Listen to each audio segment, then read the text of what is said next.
تلاوت تو ہوئی ہے کافی میرا خیال ہے، اور ترجمہ نسبتاً بہت تھوڑا ہوا تھا. 61 تک تلاوت ہو چکی ہے، ترجمہ ہے 46 تک. ٹھیک ہے.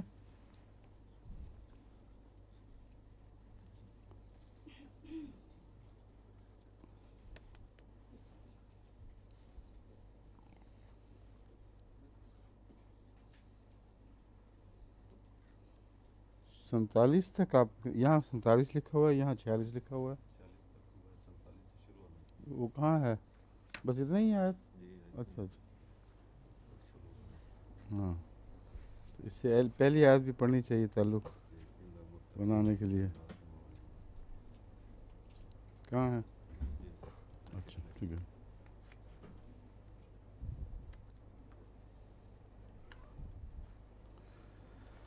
اعوذ باللہ من الشیطان الرجیم، بسم اللہ الرحمن الرحیم.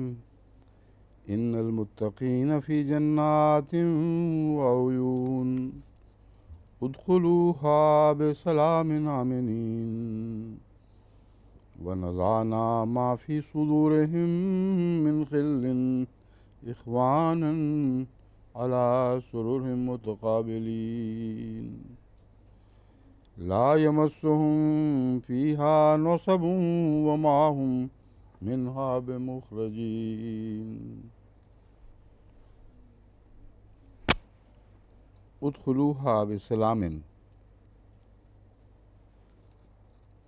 کس میں داخل ہو جاؤ؟ جو پہلے ذکر گزرا ہے، ان المتقین فی جنات وعیون. جو متقی لوگ ہیں وہ جنتوں میں اور چشموں میں رہیں گے. ادخلوها بسلام آمنین، ان میں سلامتی کے ساتھ امن کی حالت میں داخل ہو جاؤ. یہ اسی جنت کی طرف اشارہ ہے جس جنت سے آدم کو اور اس کے ساتھیوں کو نکالا گیا تھا. شیطان کا انجام اسی آگ کی طرف ہو چکا جس آگ سے اس نے اپنی برتری کی دلیل نکالی تھی. اور اب ان جنتوں کا ایک منطقی نتیجہ نکالا جا رہا ہے جن جنتوں سے شیطان کی پیروی کے نتیجے میں لوگ نکالے گئے اور شیطان کو ترک کر کے اللہ کے تقوی کے نتیجے میں دوبارہ اس میں داخل کیے جائیں گے. ایسی صورت میں جب وہ جنت سے نکالے گئے تھے ان کے درمیان ہمیشہ کے لیے اختلاف اور ایک دوسرے سے دشمنی ان کے مقدر میں لکھ دی گئی تھی. اب جب واپس جانا ہے تو اس دشمنی کو صاف کرنا ضروری ہے. اس کے بغیر اس جنت میں رہنے کے اہل نہیں رہیں گے، ورنہ پہلوں سے بھی پھر زیادتی ہے. تو اس لیے اللہ تعالیٰ نے یہ نہیں فرمایا کہ ان کے دل کلیتاً بغض اور ایک دوسرے سے دشمنی سے عاری ہوں گے تب وہ جنتوں میں داخل ہوں گے. اگر ایسا ہوتا تو اکثر نیک لوگ بھی جنت میں داخل نہیں ہو سکتے، کیونکہ نیکوں کے درمیان بھی آپس میں ہم نے رقابتیں دیکھی ہیں، کئی قسم کے مقابلے ہیں جو بعض دفعہ حسد تک بھی پہنچا دیتے ہیں. یہ نیکی کا اپنا معیار ہے جو فیصلہ کرتی ہے کہ یہ مقابلے رشک بنے رہیں گے یا حسد بھی بن جائیں گے. مگر ہوتا ضرور ہے، یہ فیصلہ کرنا خدا کا کام ہے. مگر اگر نیکیاں غالب ہوں اور یہ رشک یا حسد کی کمزوریاں نسبتاً کم ہوں تو پھر کیا ایسے لوگ کبھی جنت میں داخل نہیں ہو سکیں گے؟ ہم نے تو جماعت احمدیہ میں بھی بڑے بڑے بزرگوں کے درمیان جو اللہ تعالیٰ کے فضل سے چوٹی کے متقی اور خدا کی خاطر ہمیشہ اپنے آپ کو وقف کیے ہوئے تھے، اس قسم کے مقابلے دیکھے ہیں جو کلیش آف پرسنالٹی کے نتیجے میں بھی پیدا ہو جاتا ہے. اس میں کسی وہ تھوڑ دلی کی وجہ نہیں ہوتی، بلکہ بعض مزاج کے ساتھ موافقت کھاتے ہی نہیں اور دونوں نیک ہیں. یہی صورتحال صحابہ کے درمیان میں بھی تھی، اور آن حضرت صلی اللہ علیہ وآلہ وسلم کے صحابہ میں بھی مزاج کے اختلافات ہونے کی وجہ سے ایک دوسرے سے بعض باتوں میں دوری بھی تھی. اور تاریخ اسلام اس کو قطعی طور پر ثابت کرتی ہے۔ ایسے لوگوں کو دوبارہ جنت میں داخل کرنا ہو جس جنت سے نکلنے کا نتیجہ یہ تھا، یعنی سابق میں، کہ ان کے درمیان ہمیشہ دشمنیاں ہوں گی، کیسے ممکن ہو سکتا ہے؟ سوائے اس کے کہ خدا یہ تقدیر جاری کرے کہ ان کے نفس کی صفائی کی جائے گی اور ہر قسم کے غل، ہر قسم کی دشمنیاں، ہر قسم کی غلط فہمیاں، رنجشیں کلیتاً دھو دی جائیں گی۔ تو ہر وجود جو جنت میں داخل کیا جائے گا، اس کو ایک غوطہ دیا جائے گا اس صفائی کے پانی میں، جس کے نتیجے میں تمام سابقہ جیلسیز، دکھ، دشمنیاں سب کالعدم ہو جائیں گی۔ اگر یہ نہ ہو تو اس دنیا میں ہم جتنے مومن دیکھتے ہیں، جن سے امید، جن کے مدد رکھتے ہیں کہ وہ جنت میں جائیں گے، وہاں جا کے پھر وہی جھگڑے شروع ہو جائیں گے۔ اگر 4 بیویاں کسی کی تو بڑی لڑائیاں ہوں گی، کیونکہ وہ جو سوکھناپے کی جلن ہے وہ تو ایک طبی چیز ہے۔ اسی طرح دوسرے معاملات میں بھی تفصیل میں جتنا جائیں آپ، ہر جگہ آپ کسی نہ کسی جگہ تصادم ضرور دیکھیں، ہر جگہ کوئی نہ کوئی تصادم ضرور دیکھیں گے۔ تو اس کے لیے خدا تعالیٰ نے دیکھیں کیسا عمدہ علاج فرمایا ہے، اور اس سے پتہ چلتا ہے کہ یہ کتاب کسی انسان کی بنائی ہوئی نہیں، اتنی باریک نظر انسانی فطرت پر اور حقائق پر کوئی بھی ایسا اہم موقع نہیں ہاتھ سے جاتا جہاں انسانی فطرت کے تجزیے کی ضرورت ہو اور قرآن کریم نے نہ کیا ہو۔ ادخلوها بسلام آمنین، اب وہاں سلامتی اور امن کے ساتھ داخل ہو جاؤ، مگر کیسے داخل ہو سکتے ہو؟ وَنَزَعْنَا مَا فِي صُدُورِهِم مِّن غِلٍّ إِخْوَانًا عَلَىٰ سُرُرٍ مُتَقَابِلِينَ، ہم جسے کھال ادھیڑ دی جاتی ہے اس طرح کھینچ نکالیں گے ان کے سینوں سے ہر قسم کے کینے، اخواناً بھائی بناتے ہوئے۔ اخواناً کے ترجمے 2-3 طریق سے کیے جا سکتے ہیں، یہ منسوب ہے، میں یہ ترجمہ زیادہ پسند کرتا ہوں کہ من غل اخواناً، نزانا اخواناً۔ نزانا کے ساتھ کیا لگتا ہے؟ نزانا ما فی صدورہم من غل، ان کے سینوں سے نوچ نکال کے باہر پھینک دیے جائیں گے ان کے کینے، اخواناً ان کو بھائی بنانے کی کوشش میں، ان کو بھائی بناتے ہوئے، علی سرور متقابلین۔ اب جب یہ ایک دوسرے کے سامنے مد مقابل بیٹھیں گے تو حریفوں کے طور پر نہیں، بلکہ اس طرح جیسے بہت گہرے دوست ایک دوسرے کے سامنے بیٹھتے ہیں۔ تو تقابل تو ان کا ہوگا اب، لیکن اگر غصے اور حسد بیچ میں رہتے تو وہ تقابل ان کے لیے عذاب بن جاتا۔ اب وہ تقابل دوستی کا تقابل ہوگا، جیسے لوگ چاہتے ہیں کہ ہمارا دوست بھی سامنے بیٹھا ہو اور اس سے بے تکلف باتیں ہوں۔ لا یمس فیہا نصب وما ہم منہا بمخرجین، یہ حالت ہو تو پھر اس جنت سے نکالے نہیں جا سکتے۔ اگر کینے موجود رہیں تو لازماً ایسے لوگ جنت سے نکل جائیں گے۔ کوئی دنیا کی سوسائٹی بھی اگر اپنی دشمنیوں پر نظر نہیں رکھتی جو سوسائٹی کے ممبران کے درمیان پائی جاتی ہیں، اور مسلسل کوشش نہیں کرتی کہ وہ دشمنیاں دور کی جائیں اور آپس میں محبت بڑھائی جائے، تو ایسی سوسائٹی کے امن کی بھی کوئی ضمانت نہیں ہے۔ اس حالت سے بالآخر وہ ضرور نکال دیے جائیں گے۔ اس لیے میں جو بار بار خطبات میں بھی ان مضامین کی طرف متوجہ ہوتا ہوں، تو یہ کوئی معمولی وقتی سرسری تقاضے نہیں ہیں، یہ ہماری بقا کے تقاضے ہیں جو لازم ہیں کہ پورے کیے جائیں۔ اور یہ آیت اسی مضمون پر روشنی ڈال رہی ہے۔ لا یمس فیہا نصب، انہیں وہاں کوئی چیز، کوئی تکان نہیں پہنچے گی، وما ہم منہا بمخرجین، اور وہ اس سے نکالے نہیں جائیں گے۔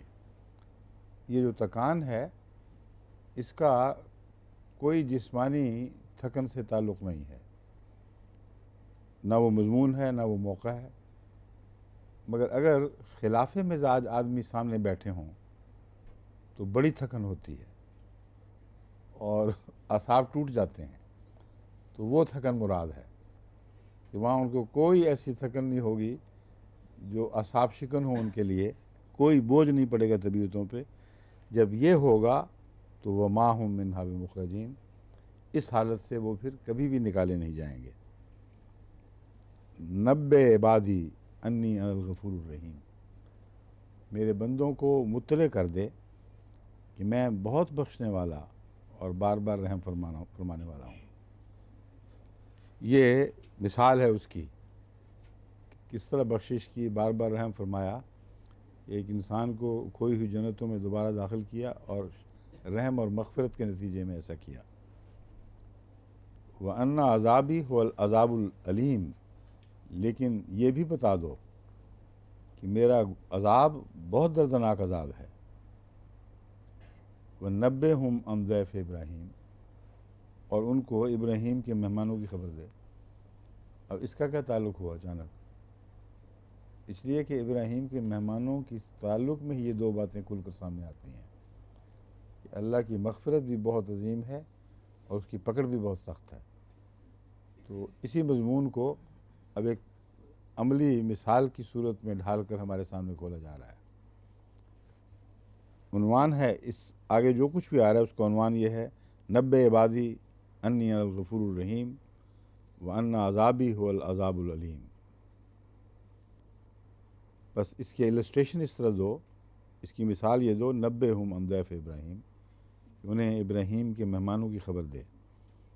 اذ دخلوا علیہ فقالوا سلاما، جب وہ ابراہیم پر آئے یعنی داخل ہوئے، اس کے سامنے حاضر ہوئے تو انہوں نے کہا سلام ہو. قال انا منکم وجلون، تو ابراہیم علیہ السلام نے فرمایا ہم تو تم سے بہت ڈرنے والے ہیں. یہ واقعہ اس واقعہ سے مختلف ہے جس میں حضرت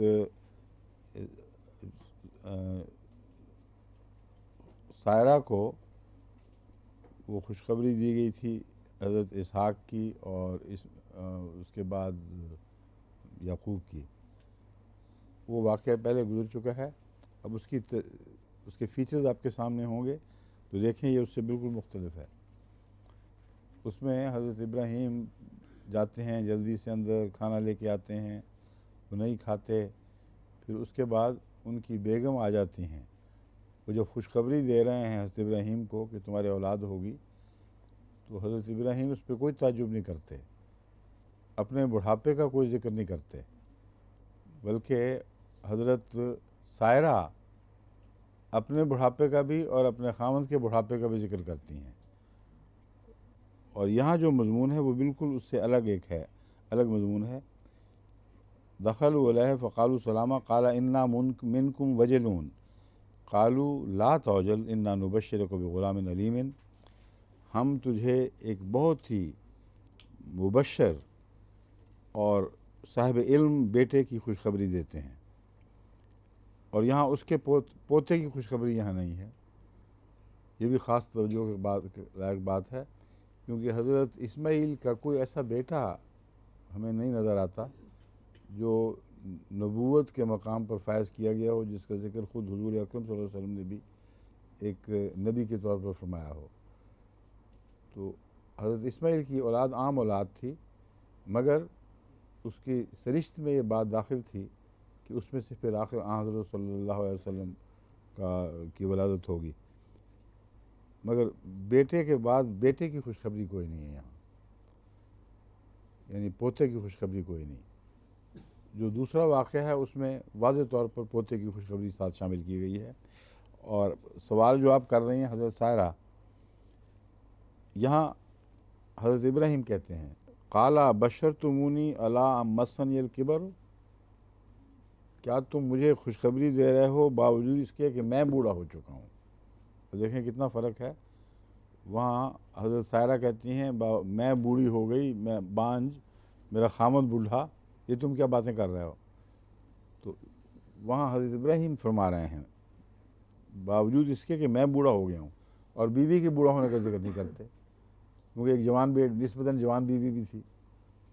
ان کے مقابل پر، حضرت سائرہ کے مقابل پر حضرت جو حجرہ نسبتاً بہت فرق تھا عمر کا. وہ ایک جوان وہ تھیں شہزادی جن کو تحفتاً دیا گیا تھا حضرت ابراہیم کی خدمت میں.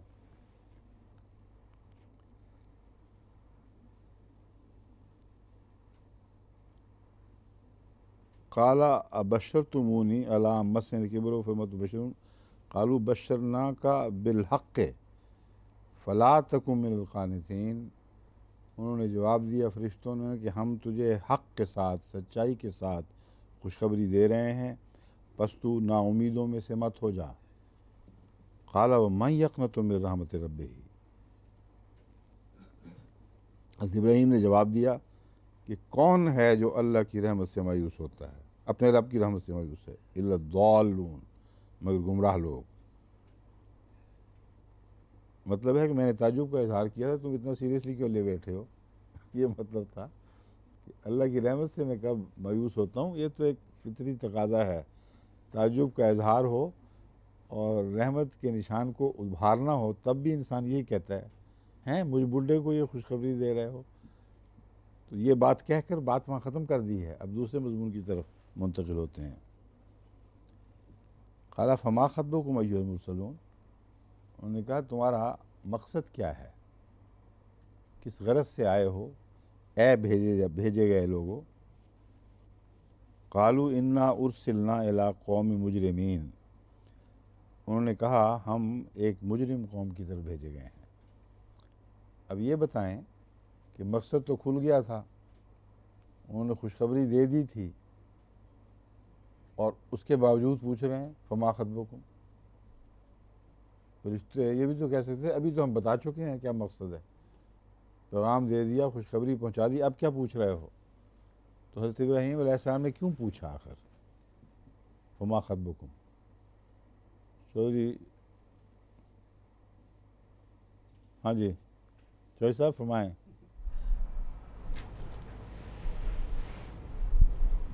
یہ ہون تھوڑی سی حرکت کر رہے تھے کہ کوئی بات آ گئی ہے. بتائیں جی، پیچھے سے خواتین بتا دیں یا احباب بتا دیں.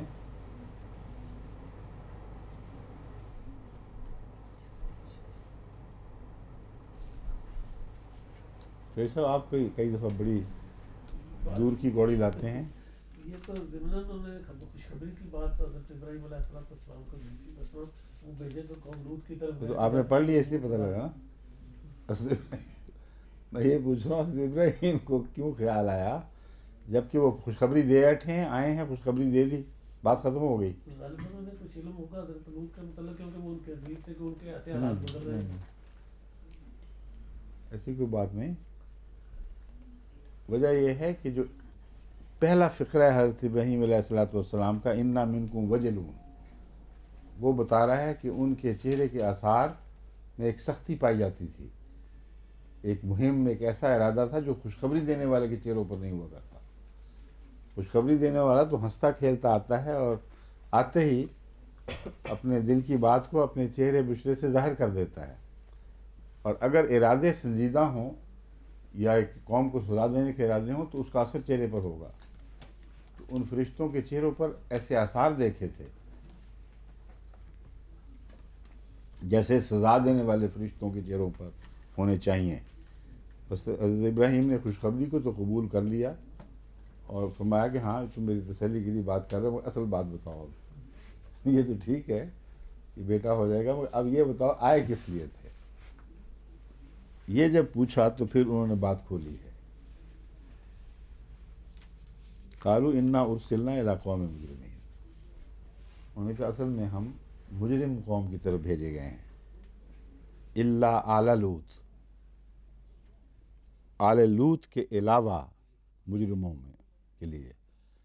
آل لوط سے مراد حضرت لوط کے ماننے والے، ان کے فرما بردار، ان کے ساتھ رہنے والے اور ان کا خاندان، یہ مراد ہیں. آل لوط کا ایک معنی ہے ساری قوم لوط. یہاں وہ ان معنوں میں نہیں ہے. ان کو قوم لوط یہاں نہ کہنا یہ بھی قرآن کریم کی فصاحت و بلاغت کا ایک نشان ہے، بتانے کے لیے کہ لوط کی قوم تو ایسی نہیں ہو سکتی کہ ہم اسے ہلاک کر دیں. یعنی لوط کی طرف منسوب کرتے ہوئے نہیں، لوط کی طرف منسوب نہیں رہے اس لیے ہلاک کیے جا رہے ہیں، یہ مضمون ہے۔ ایک مجرموں کی قوم کی طرف بھیجے گئے ہیں، الا آل لوط، مگر جو لوط کی قوم ہے وہ بچائی جائے گی، اس پر اس کا اطلاق نہیں ہوتا، اور لوط کی قوم کے ساتھ لوط کا خاندان بھی آ جاتا ہے، اس میں سے بھی پھر استثناء فرمایا مزید۔ کہاں تھا یہ؟ ہاں، الا امرأتہ، ہاں، انا منجوہم اجمعین الا آل لوط، لوط کی آل کا جہاں تک تعلق ہے وہ مستثنیٰ ہیں، ان کو تو ہم تمام تر کو نجات بخش دیں گے، جس کا مطلب ہے کہ صرف خاندان کے چند لوگ نہیں تھے، اور بھی تھے اس قوم میں جو حضرت لوط کے ماننے والے تھے۔ اجمعین کا جیسا لفظ آتا ہے اس میں کچھ تعداد کے زیادہ ہونے کی طرف اشارہ ملتا ہے۔ ہم تمام تر کو نجات بخش دیں گے، الا امرأتہ قدرنا، سوائے اس کی بیوی کے،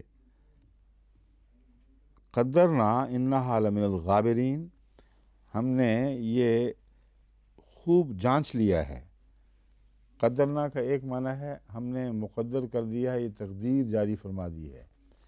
ایک معنی ہے قدرنا، ہم نے خوب اچھی طرح اس بات کو جانچ لیا ہے، انہا لمن الغابرین، کہ وہ تو ضرور پیچھے رہنے والوں میں سے ہے، وہ کبھی بھی ساتھ نہیں جائے گی۔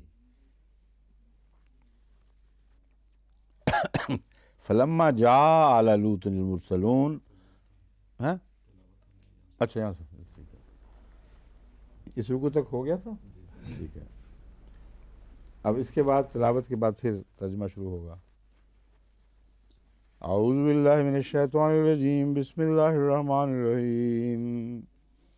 فلما جاء آل لوط المرسلون قال انکم قوم منکرون قالوا بل جئناک بما كانوا فیہ یمترون وآتیناک بالحق وإنا لصادقون فأسر بأهلك بقطع من الليل واتبع أدبارهم ولا يلتفت منكم أحد وامضوا حيث تؤمرون وقضينا إليه ذلك الأمر أن دابر هؤلاء مقطوع مصبحين وجاء أهل المدينة يستبشرون قال إن هؤلاء ضيفي فلا تفضحون واتقوا الله ولا تخزون قالوا أولم ننهك عن العالمين قال هؤلاء بناتي إن كنتم فاعلين لعمرك إنهم لفي سكرتهم يعمهون فأخذتهم الصيحة مشرقين فجعلنا عاليها سافلها وأمطرنا عليهم حجارة من سجيل إن في ذلك لآيات للمتوسمين وإنها لبسبيل مقيم إن في ذلك لآية للمؤمنين وإن كان أصحاب الأيكة لظالمين فانتقمنا منهم وإنهما بإمام مبين ولقد كذب أصحاب الحجر المرسلين وآتيناهم آياتنا فكانوا عنها معرضين وكانوا ينحتون من الجبال بيوتا آمنين فأخذتهم الصيحة مصبحين فما أغنى عنهم ما كانوا يكسبون وما خلقنا السماوات والأرض وما بينهما إلا بالحق وإن الساعة لآتية فاصفح الصفح الجميل إن ربك هو الخلاق العليم ولقد آتيناك سبعا من المثاني والقرآن العظيم لا تمدن عينيك إلى ما متعنا به أزواج منهم ولا تحزن عليهم واخفض جناحك للمؤمنين وقل إني أنا النذير المبين كما أنزلنا على المقتصمين الذين جعلوا القرآن عضين فوربك لنسألنهم أجمعين عما كانوا يعملون فاصدع بما تؤمر وأعرض عن المشركين إنا كفيناك المستهزئين الذين يجعلون مع الله إلها آخر فسوف يعلمون ولقد نعلم أنك يضيق صدرك بما يقولون فسبح بحمد ربك وكن من الساجدين واعبد ربك حتى يأتيك اليقين.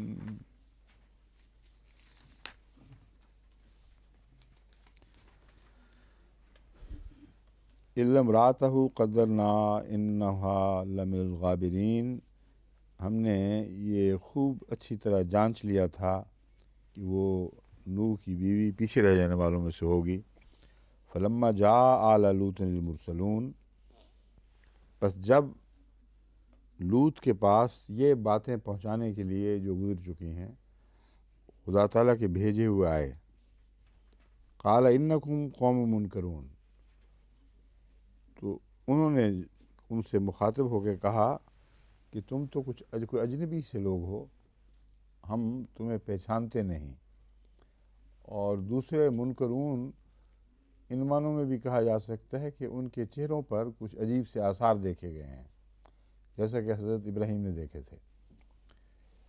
قالوا بل جئناک بما كانوا فیہ یمترون، انہوں نے جواب دیا فرشتوں نے کہ ہم تو وہ چیز تیرے پاس لے کے آئے ہیں جس کے بارے میں، جس کے ہونے کے متعلق یہ لوگ ہمیشہ شک کیا کرتے تھے.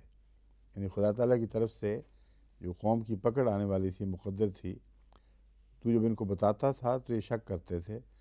بس جن باتوں میں یہ شک کیا کرتے تھے وہ باتیں ہم تیرے پاس لائے ہیں. وَآتَيْنَاكَ بِالْحَقِّ وَإِنَّا لَصَادِقُونَ.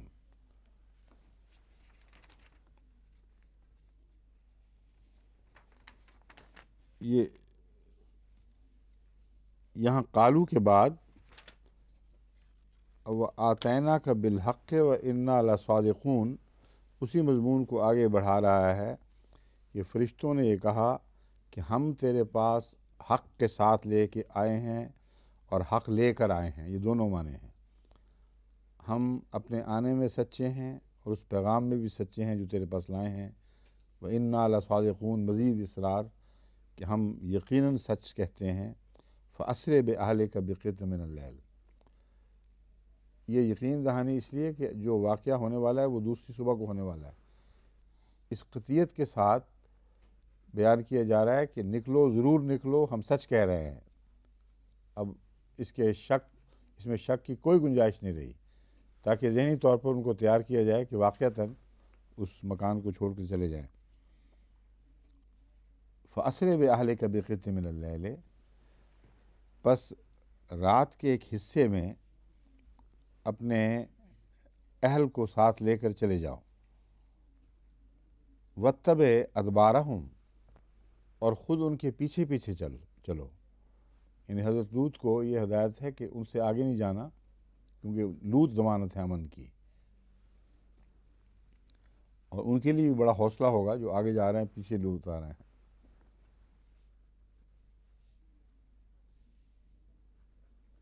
وَلَا يَلْتَفِتْ مِنْكُمْ أَحَدٌ وَامْضُوا حَيْثُ تُؤْمَرُونَ، اور کوئی تم میں سے مڑ کر بھی نہ دیکھے کہ پیچھے کیا رہ گیا ہے، اور اپنے مقصد کے اوپر کامل یقین رکھتے ہوئے کہ ہجرت کا حکم اللہ کی طرف سے آیا ہے، تم سیدھا آگے بڑھتے چلے جاؤ۔ وَامْضُوا حَيْثُ تُؤْمَرُونَ، اور جہاں تمہیں جانے کا حکم دیا جا رہا ہے، وَامْضُوا، اس سمت میں روانہ رہو۔ وَامْضُوا میں نے چلو اس سمت میں، یا چلتے رہو اس سمت میں جہاں تمہیں پہنچنے کا حکم دیا جا رہا ہے۔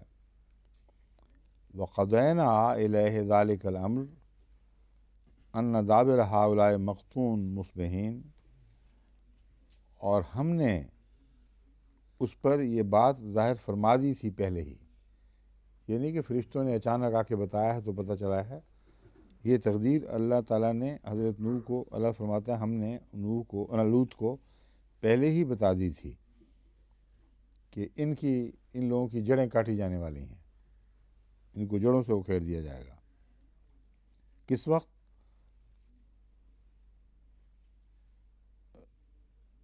مصبحین، یعنی صبح ہوتے ہوئے، جب صبح طلوع ہو رہی ہوگی اس وقت یہ واقعہ ہونا ہے۔ یہ بات پہلی دفعہ فرشتوں سے نہیں پتہ چلی، بلکہ اللہ تعالیٰ نے پہلے ہی حضرت لوط کو اس صورتحال سے عموماً مطلع رکھا تھا کہ جب بھی پکڑ آئے گی اس طرح آئے گی۔ اب یہ بھی عجیب بات ہے کہ ہمیشہ صبح کے وقت ہی یہ لوگ پکڑے جاتے ہیں، کیوں جی؟ صبح ہوتے میں پکڑے جاتے ہیں نا، جو اب تک جو گزرا ہے، لیکن ضروری نہیں ہے، کیونکہ قرآن کریم فرماتا ہے کہ کیا وہ امن میں ہیں اس بات سے کہ رات کو ہم کسی وقت سوتے میں ان کو پکڑ لیں، یا صبح ہوتے میں پکڑ لیں، یا قیلولہ کرتے ہوئے دن کو پکڑ لیں۔ اس لیے پکڑ کا کوئی وقت نہیں ہے، مگر بالعموم کیونکہ انبیاء کو رات کے وقت ہجرت کا حکم ہوتا ہے، اس لیے پکڑ سے کچھ فاصلے پر جب تک نہ پہنچ جائیں اس وقت عذاب کا آنا خطرناک ہوتا ہے ان کے لیے بھی جو چھوڑ کے جا رہے ہوں۔ اس لیے عام طور پر پکڑ کا وقت کھلی مہلت دے کر پھر آتا ہے۔ رات کے پہلے حصے میں ہجرت کر نہیں سکتے کیونکہ وہ سامنے وہ سارے لوگ اس وقت جاگے ہوں ابھی، یا کوئی نہ کوئی لوگ جاگے پھر رہے ہوتے ہیں ادھر ادھر۔ تو جب ڈیڈ آف دا نائٹ، یعنی عین وسط میں رات کے یا اس کے کچھ عرصے بعد ہجرت کی جائے تو اس حد سے، عذاب کی حد سے باہر نکلنے کے لیے کچھ عرصہ چاہیے، تو تباً وہ صبح کا وقت ہی بنتا ہے۔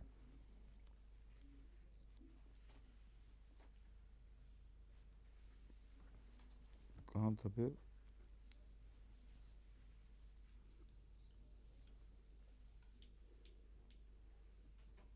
ہاں، اب آگے ہے وَقَضَيْنَا إِلَيْهِ ذَلِكَ الْأَمْرُ أَنَّ دَابِرَ هَؤُلَاءِ مَقْطُوعٌ مُصْبِحِينَ وَجَاءَ أَهْلُ الْمَدِينَةِ يَسْتَبْشِرُونَ، اور ان کے پاس، حضرت لوط کے پاس جب وہ مہمان پہنچ گئے تو وہ خوشیاں مناتے ہوئے، یستبشرون کا مطلب ہے کسی چیز سے خوشی حاصل کرنا، اس واقعہ پر وہ بغلیں بجاتے خوش ہوتے ہوئے کہ ہمارے قابو آ گئے ہیں، اس بات پر وہ خوشیاں مناتے ہوئے وہاں پہنچے۔ اہل المدینہ یعنی مدینہ والے لوگ۔ قال ان ہؤلاء ضیفی فلا تفضحون، وہاں جا کر انہوں نے کوئی بھنگڑے ڈالے ہیں، کوئی بیہودہ حرکتیں کی ہیں، جس کے نتیجے میں حضرت لوط نے ان سے فرمایا کہ دیکھو میرے معزز مہمان ہیں، کچھ ان کا خیال کرو۔ ہؤلاء ضیفی، یہ میرے مہمان ہیں، ان کے متعلق بدگوئی، بد کلامی، بدتمیزی کرنا مجھے ذلیل کرنے والی بات ہے۔ فلا تفضحون، بس مجھے رسوا نہ کرو۔ واتقوا اللہ ولا تخزون، اور اللہ کا تقوی اختیار کرو اور مجھے ذلیل نہ کرو۔ قالوا اولم ننہک عن العالمین، انہوں نے کہا یہ تو بتاؤ کہ کیا ہم نے تمہیں بیرونی لوگوں کو کے ساتھ تعلق رکھنے اور ان سے رابطہ رکھنے سے منع نہیں کیا تھا؟ ہم نے تمہیں کہا تھا کہ بیرونی قوموں سے کوئی تعلق نہیں رکھنا، اور اس کے باوجود ہم ان بیرونی لوگوں کو دیکھ رہے ہیں۔ یہ ہمارے پاس ایک دلیل ہے تاکہ ہم اب حقدار ہیں کہ تمہیں سزا دیں۔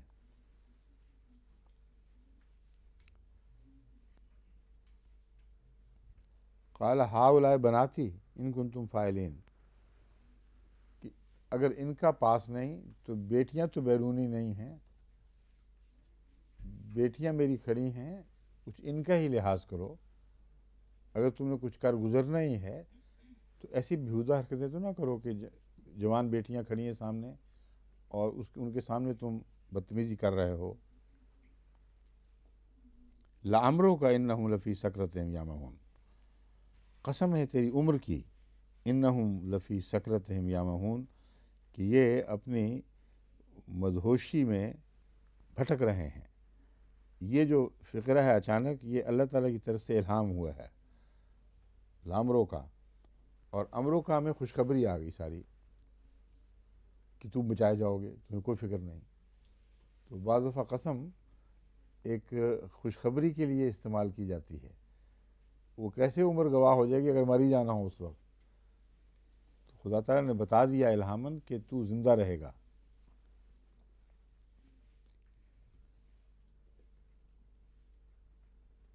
انہم لفی سکرتہم یعمہون، یہ تو اپنی مدہوشی میں ہمیشہ کی طرح بھٹک رہے ہیں، ان کا خیال نہ کر۔ فاخذتہم الصیحۃ، پس ان کو ایک گرجدار عذاب نے آ پکڑا۔ صیحہ عذاب کو کہتے ہیں، مگر ایسے آواز کو میرے نزدیک کیوں جی مومن صاحب، صیحہ میں آواز اور شور کا پہلو شامل ہے نا، دراصل تو وہی ہے۔ تو ایک گونجدار عذاب نے آ پکڑا۔ مشرقین، صبح سورج نکلنے کے وقت، جب سورج نکل رہا تھا، اشراق ہو رہا تھا، یعنی سورج جب روشنی پھیلا رہا تھا، اس وقت ان کو عذاب نے آ لیا۔ فجعلنا عالیہا سافلہا وامطرنا علیہم حجارۃ من سجیل۔ اس عذاب میں یہ خصوصیت تھی کہ اس نے ان کے اوپر کی منزلوں کو نیچے کی بنا دیا اور تہ و بالا کر دیا، چونکہ ان کے گناہ کا کردار یہ تھا کہ مضمون کو الٹا دیا تھا، انہوں نے فطرت کے تقاضوں کو الٹا دیا تھا۔ اب اللہ تعالیٰ بھی جواباً ویسے ہی عذاب دیتا ہے جو اس کی نہایت متناسب سزا ہے اور ویسی ہی ہونی چاہیے۔ ہم نے پھر تمہاری بستیوں کو الٹ پلٹ کر دیا۔ وَأَمْطَرْنَا عَلَيْهِمْ حِجَارَةً مِّن سِجِّيلٍ، اور ہم نے ان پر ایسے پتھر برسائے جو مٹی اور کنکر سے ملے ہوئے تھے، یعنی ایسے پتھر جو کنکر اور مٹی کی آپس میں ملنے کے نتیجے میں بنتے ہیں۔ بعض تو پتھر ہیں چٹانوں والے پتھر، وہ نہیں، بلکہ جیسا کہ عام طور پر بعض دفعہ ساحلی چٹانوں میں ہوتا ہے کہ پتھر جن میں کنکریاں دبی ہوئی ہوتی ہیں اور وہ مل کر پھر آہستہ آہستہ جم جاتے ہیں، تو اس قسم کے پتھر برسائے جس میں مٹی اور کنکری ملے ہوئے تھے۔ اب یہ اس علاقے کی کچھ نشاندہی کرتی ہے آرکیولوجیکلی، یہ بات کہ کوئی ایسا چٹانوں والا علاقہ نہیں تھا جیسے بعض اور قوموں کے علاقے تھے جو پتھروں میں گھر بناتے تھے اور تراشتے تھے۔ یہ میدانی علاقوں کے رہنے والے تھے، مگر ایسے علاقوں کے جہاں کنکر مٹی مل جاتے ہیں اور بعض دفعہ تہ بتہ ہو کر وہ پتھروں کی شکل میں چھوٹے چھوٹے روڑوں اور پتھروں کی شکل میں تبدیل ہو جاتے ہیں۔ ان فی ذالک لآیات للمتوسمین، اور فوراً ساتھ فرما دیا کہ اس میں آرکیالوجسٹ کے لیے بہت سے نشانات ہیں۔ متوسمین آرکیالوجسٹ کو کہتے ہیں جو آثار قدیمہ کا علم رکھتے ہیں اور آثار قدیمہ سے پہچان کر قدیم زمانے کی تاریخ کو زندہ کرتے ہیں۔ تو متوسمین کا لفظی ترجمہ اگر انگریزی میں ہے تو وہ آرکیالوجسٹ ہے، اور اردو میں کرنا ہو تو ماہرین آثار قدیمہ۔ ان کے لیے بہت سے نشان ہیں۔ وَإِنَّهَا لَبِسَبِيلٍ مُقِيمٍ، اور پھر مزید نشاندہی کی. اب پہلا جو میں نے پہلی بات کی تھی وہ ان کے جو سوائل کی طرز ہے وہ اس کی نشاندہی فرمائی گئی ہے، اور دوسری ہے کہ وہ ایسے رستوں پر ہیں جو چلتے پھر رستے معین نیشنل رستے ہیں جن میں قومیں سفر کرتی رہتی ہیں. تو اس علاقے میں جہاں اس قسم کی مٹی ہو وہیں ان کو مدفون پاؤ گے. اس لیے آرکیالوجی کی طرف میں جماعت کو بار بار توجہ دلاتا ہوں، اور بعض دفعہ کئی لڑکے مجھے آ کے کہتے بھی ہیں کہ ہم نے فیصلہ کر لیا ہے کہ آرکیالوجسٹ بنیں گے. تو ان کو قرآنی نقطۂ نگاہ سے جو نشانات ہیں ان پر کام کر کے پرانی قوموں کی تاریخ کا کھوج لگانا چاہیے. ان فی ذالک لآیۃ للمؤمنین. اب یہ بڑی دلچسپ بات ہے کہ آرکیالوجسٹ کے لیے تو بہت سے نشان ہیں اور مومنوں کے لیے ایک. یہ کیا وجہ ہے؟ ان فی ذالک لآیۃ للمؤمنین، اس میں مومنوں کے لیے ایک نشان ہے. کیوں جناب؟ سو آفتاب صاحب تسی کچھ مٹھے ہوئے ہو، کی گل ہے؟ نہ تہاڈی کڑی بول دی ہے نہ تسی بول دیو، کی گل ہے؟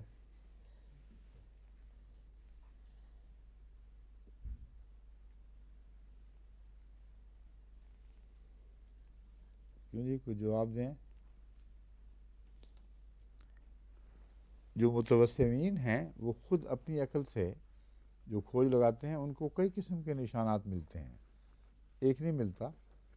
کوئی اس طرف لے جا رہا ہے، کوئی اس طرف لے جا رہا ہے، اور بہت سے ایسے امکانات ان کے سامنے ابھرتے رہتے ہیں کہ یہ بھی ہوا ہو سکتا ہے، یہ ہوا ہو سکتا ہے، یہ ہوا ہو. لیکن جو مومن ہے وہ جب ان آثار کو دیکھتا ہے تو سوائے ایک کے اور کوئی نشان اس کے دماغ پر قبضہ نہیں کرتا کہ اس میں عبرت ہے، اور اللہ تعالیٰ کی پکڑ لازماً ان قوموں کو ہلاک کر دیا کرتی ہے جو اس کے مقابل پر سر اٹھاتے ہیں. تو وہ آیتن سے مراد بہت بڑا نشان ہے، عبرت کا نشان ہے جو انہیں خدا کے حضور سر بسجود ہونے پر آمادہ کرتا ہے. اور متوسمین کے تو ویسے علمی نشان کئی قسم کے چھوٹے موٹے وہ ان کے سامنے ابھرتے ہی رہتے ہیں. وَإِنْ كَانَ أَصْحَابُ الْأَيْكَةِ لَظَالِمِينَ، اور یقیناً جنگل کے رہنے والے ظالم لوگ تھے. ایکا سے مراد بن بھی ہے، اور ایکا سے مراد ایسا علاقہ بھی ہے جہاں کثرت سے درخت ہوں اور گھنے جنگل ہوں. تو جنگل کے رہنے والے سے مراد ہو سکتا ہے ایسے علاقوں کے رہنے والے جہاں سرسبزی جو سرسبز ہوں اور گھنے درختوں کے جھرمٹ ہوں. یہ علاقہ اس علاقے سے مختلف ہے جہاں کنکریاں ملتی ہیں، مٹی ملی کنکریوں کے پتھر بنے ہوئے ملتے ہیں. دونوں میں زمین آسمان کا فرق ہے. تو ایک جو اس کا فیچر ہے آرکیولوجیکل اس ٹیرین کا، اس علاقے کا، وہ بیان فرما کر اب دوسرے فیچر کی طرف خدا منتقل ہو رہا ہے. یہاں وہی قومیں بیان ہو رہی ہیں جن کے ساتھ ان کے علاقے کی کچھ پہچان ساتھ بیان کی جا رہی ہے. وہ بھی ظالم لوگ تھے. فَانْتَقَمْنَا مِنْهُمْ وَإِنَّهُمَا لَبِإِمَامٍ مُبِينٍ. ان سے بھی ہم نے انتقام لیا، اور یہ دونوں قومیں آپ کو نیشنل ہائی ویز پہ ملیں گی، وہ بھی اور یہ بھی. اب وہ پچھانتا جائے آدمی سفر کرے نا ان نیشنل ہائی ویز کا. تو جہاں تک احمدی آرکیالوجسٹ کا تعلق ہے ان کو ہسٹری کے لحاظ سے ہسٹوریکل جیوگرافی کا مطالعہ کرنا ہوگا. یہ دیکھنا ہوگا کہ کون کون سے رستے ہیں جن پر تجارتی قافلے چلا کرتے تھے جو اسٹیبلش تھے، کہاں سے کہاں تک وہ چلتے تھے. پھر ان کی ٹیرین کا مطالعہ کرنا، پھر وہاں تعین کرنا کہ یہاں حضرت لوط کی قوم آباد ہوگی، یہاں ایکا والے ہوں گے، یہاں اصحاب الحجر ہوں گے جو اس صورت کا عنوان ہے. اب ان کا ذکر اس کے بعد آنا چاہیے. وَلَقَدْ كَذَّبَ أَصْحَابُ الْحِجْرِ الْمُرْسَلِينَ، اور یقیناً اصحاب حجر نے بھی مرسلین کو جھٹلا دیا تھا. وہ اصحاب ہجر سے مراد ہے وہ پتھر والے لوگ جن کے ہاں چٹانی علاقے تھے اور پتھروں سے وہ اپنے قلعوں اپنے شہروں کی فصیلیں بنایا کرتے تھے. اور واقعتاً اصحاب الحجر ویسی قومیں ہیں جن کے نشان ابھی تک ملتے ہیں جنہوں نے پتھروں سے اپنے شہر کی چار دیواریاں بنائیں اور بڑی بڑی وسیع فصیلیں تیار کیں. وَآتَيْنَاهُمْ آیاتنا فَكَانُوا عَنْهَا مُعْرِضِينَ، ہم نے ان کو بھی اپنے نشان عطا فرمائے. فَكَانُوا عَنْهَا مُعْرِضِينَ، تو وہ ان سے اعراض کرنے والے ثابت ہوئے. وَكَانُوا يَنْحِتُونَ مِنَ الْجِبَالِ بُيُوتًا آمِنِينَ، یہ وہ لوگ تھے جو پہاڑوں میں گھر تراشتے تھے. آمینین، امن کی حالت میں یا امن کی خاطر، امن میں آتے ہوئے ہر قسم کے خطرات سے مضبوط پہاڑی چٹانوں میں گھر تراش کر رہنے والے لوگ تھے، یا ایسے امن کی حالت میں بستے تھے کہ ان کو کوئی خطرہ نہیں تھا، مزے سے آرام سے بڑے بڑے شاندار پہاڑوں کے اندر تراشے ہوئے گھر بنا کر رہا کرتے تھے. یورپ میں سے اکثر پر یہی نقشہ صادق آتا ہے. پہاڑی علاقوں میں چٹانوں میں بہت خوب گھر تراش کر ان لوگوں نے بنائے ہوئے ہیں. اور اب تو دوسری دنیا میں بھی مری میں چلے جائیں یا دوسرے علاقوں میں تو رواج وہاں بھی شروع ہو گیا، مگر زیادہ تر یورپ میں چٹانوں کو تراش کر گھر بنانے کا رجحان، بڑے بڑے قلعے چٹانوں اور پہاڑوں میں بنانے کا رجحان بہت زیادہ ہوتا تھا. فرمایا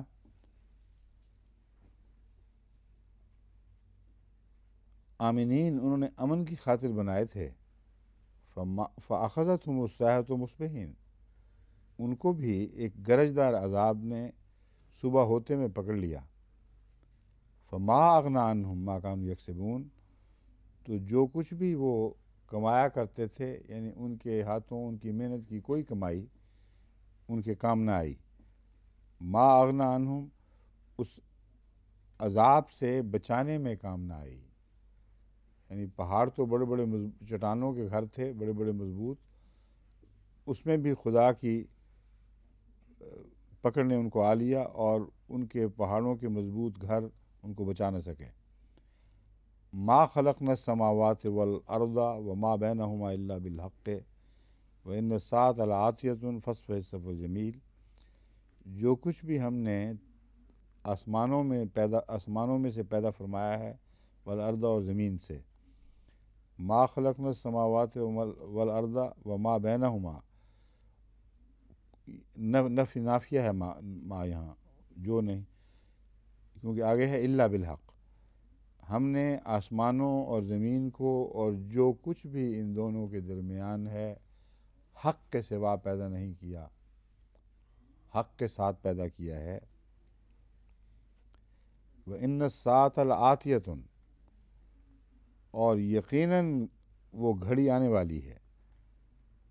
فاصفح الصفح الجمیل، پس تو ان سے، یا ان سے کا لفظ نہیں آیا، فاصفح الصفح الجمیل، تو بہت ہی خوبصورت درگزر سے کام لے.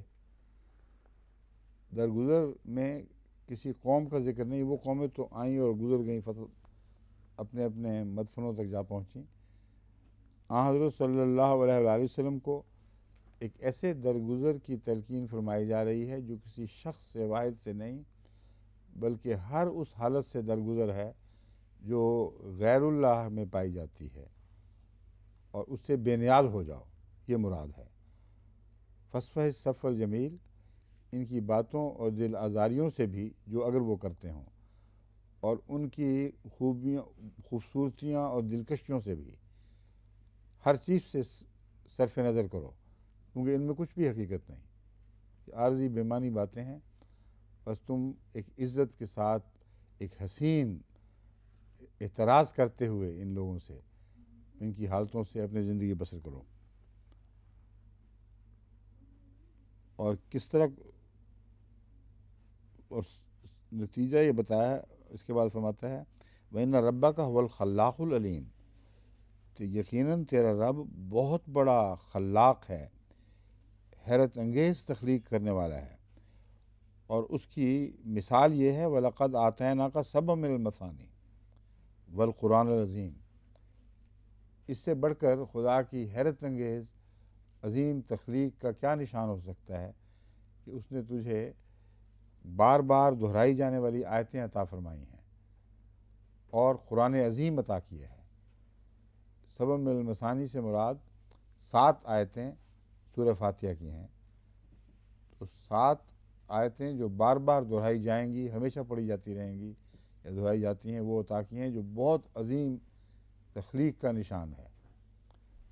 اب یہاں یہ بحث اٹھ سکتی ہے کہ کیا قرآن اور سورہ فاتحہ مخلوق ہیں یا غیر مخلوق ہیں۔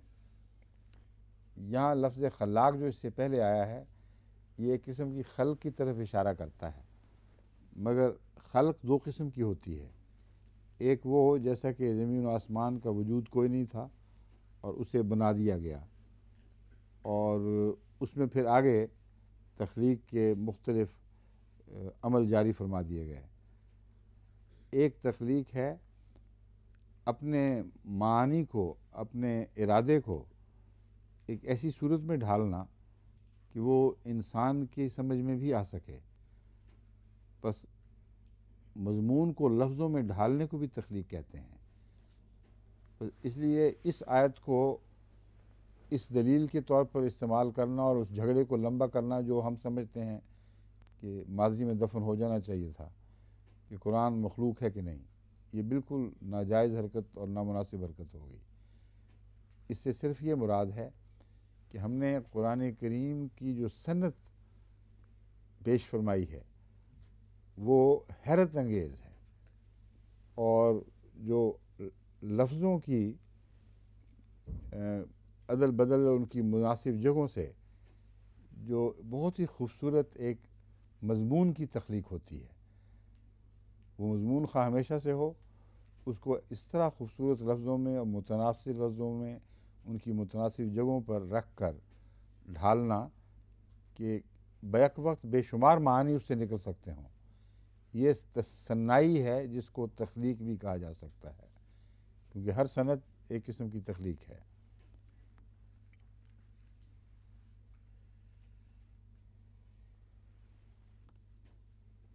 وَلَقَدْ آتَيْنَاكَ سَبْعًا مِنَ الْمَثَانِي وَالْقُرْآنِ الْعَظِيمِ، جب یہ اتنی عظیم دولت تجھے میسر آ گئی ہے، خدا کے کلام کی وہ حسین دولت جسے بہت ہی خوبصورت صورت میں ڈھال کر اس نے تیرے سامنے رکھا ہے، لا تمدن عینیک الی ما متعنا بہ ازواجا منہم، تو پہلا معنی صفِ جمیل کا یہ نکلا کہ صفِ جمیل ہوتا ہی تب ہے جب اپنے پاس کچھ ہونے کا احساس ہو اور اپنے پاس بہتر ہونے کا احساس ہو۔ اگر یہ نہ ہو تو فطرتاً انسان کے لیے صفِ جمیل اختیار کرنا ممکن نہیں۔ صفا تو ممکن ہے درگزر، ایک آدمی بے اختیار ہے، اس کے پاس کچھ بھی نہیں، دوسرے کے پاس ہے، خواہ وہ کوڑے، خواہ وہ جلے، خواہ وہ وویلا کرے، خواہ صبر کر کے چپ کر کے گزر جائے شرافت کے ساتھ، یہ صفا تو ہے مگر صفِ جمیل نہیں۔ صفِ جمیل اس شخص کا صفا ہے، اس شخص کا اعراض ہے جس کے بعد اس سے بہت بہتر ہے، ان کو پتہ ہی کچھ نہیں، وہ تو مسکراتا ہو وہاں سے گزرے گا بغیر اس بجائے اس کے کہ اس کے دل میں کوئی چیز جل رہی ہو، اسے کوئی تکلیف دے رہی ہو بات کہ ان کے پاس ہے میرے پاس نہیں۔ تو فرمایا فلا تمدن عینیک الی ما متعنا بہ، ان کو جو ہم نے نعمتیں دی ہیں ان کی تو کوئی حیثیت ہی کوئی نہیں، ان کی طرف دیکھنے کا کوئی جواز نہیں۔ لا تمدن عینیک الی ما متعنا بہ ازواجا منہم ولا تحزن علیہم، اور جو وہ کھو بیٹھے ہیں اس پر غم کی بھی کوئی ضرورت نہیں، نہ ان کی مثبت اقدار کی کوئی قیمت ہے، نہ ان کی منفی اقدار کی کوئی قیمت ہے۔ وَاخْفِضْ جَنَاحَكَ لِلْمُؤْمِنِينَ، ہاں اپنا جو پر ہے شفقت کا وہ مومنوں پر جھکا دو، ان سے درگزر نہیں کرنی، ان سے صفِ جمیل ان معنوں میں کہ اعراض نظر کر لے یہ نہیں ہوگا۔ جو دوسرے ہیں ان کی نہ اچھی چیزوں کی پرواہ کرو کوڑی کی بھی، نہ ان کی بدیوں کے لیے خام خواہ اپنے نفس کو ہلاک کرو، ان سے شریفانہ برتاؤ، ایک اچھا حسین اعراض نظر کرتے ہوئے ان سے گزر جاؤ۔ جہاں تک مومن کا تعلق ہے، اپنا پورا رحمت کا پر ان پر جھکا دے، ان کو اپنے سائے تلے لے لے، لیکن یہ متنبہ کرتے ہوئے کہ تم پر خدا کی جو رحمت جھکی ہے، تمہیں اپنے پناہ میں لی ہے، یاد رکھنا انی انا النذیر المبین، کہ پہلے سارے انذار کے واقعات گزر چکے ہیں۔ ان میں سے بھی تو وہ لوگ تھے جن پر خدا کے فرمان کے مطابق ان کے نبیوں نے رحمت کے پر جھکائے تھے۔ انہی میں سے نکلے وہ لوگ جو پھر انذار کا نشانہ بنے اور کئی قسم کے عذابوں نے ان کو آ پکڑا۔ تو تم اس سے مستثنا نہیں ہو، یہ متنبہ کر دو کہ رحمت، اس سے بڑی رحمت کسی پر نہیں ہوئی کہ محمد رسول اللہ جیسے نبی نے ان کو اپنے شفقت کے سائے میں لیا ہو، مگر ڈرانا لازم ہے۔ کما انزلنا علی المقتسمین،